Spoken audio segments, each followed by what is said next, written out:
Hai,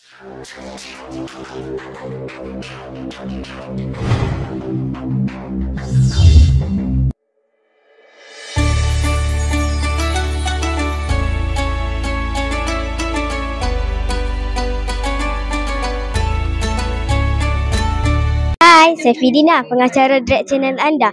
Seperti yang kawan-kawan boleh lihat, kami akan berbuka puasa bersama-sama. Jom kita saksikan.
Jom kita dengarkan ucapan tetamu-tetamu yang hadir pada hari ini.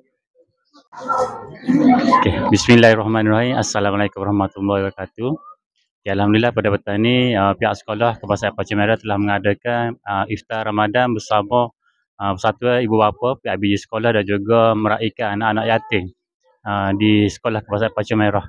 Jadi dengan program yang diadakan seperti ini adalah amat baiklah. Di samping mengeratkan hubungan di antara AJK, PIBG dan juga pihak guru-guru sekolah Kebangsaan Pancing Merah. Dan insyaAllah harapan saya lah sebagai wakil daripada PIBG sekolah mengharapkan program-program seumpama ini diadakan lah sentiasa dan insyaAllah dibuat lebih baik. Dan insyaAllah juga lah kami di peringkat AJK, PIBG sekolah akan memberikan kerjasama yang sebaiknya bersama menjayakanlah program yang akan dianjurkan oleh pihak sekolah. Okay, terima kasih. Assalamualaikum, saya Cikgu Samsul Amri mengucapkan selamat berbuka puasa kepada semua guru-guru dan juga ahli-ahli kelab guru kerana sudi datang berbuka puasa di SK Pancing Merah sempena iftar Ramadan. Jadi saya mengharapkan agar suasana hari ini sungguh meriah dan mendapat sambutan hangat daripada semua guru-guru dan juga AJK PIBG. Dan saya merasakan bahawa hari ini merupakan hari yang sungguh gemilang lah kerana ramai guru-guru dan ibu bapa yang datang bersama-sama untuk berbuka puasa.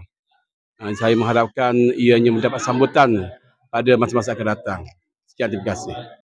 Selesai sudah iftar Ramadan kita pada tahun ini. Semoga berjumpa lagi di tahun hadapan. Sekian, saya Fidina, pengacara Drag Channel anda. Bye.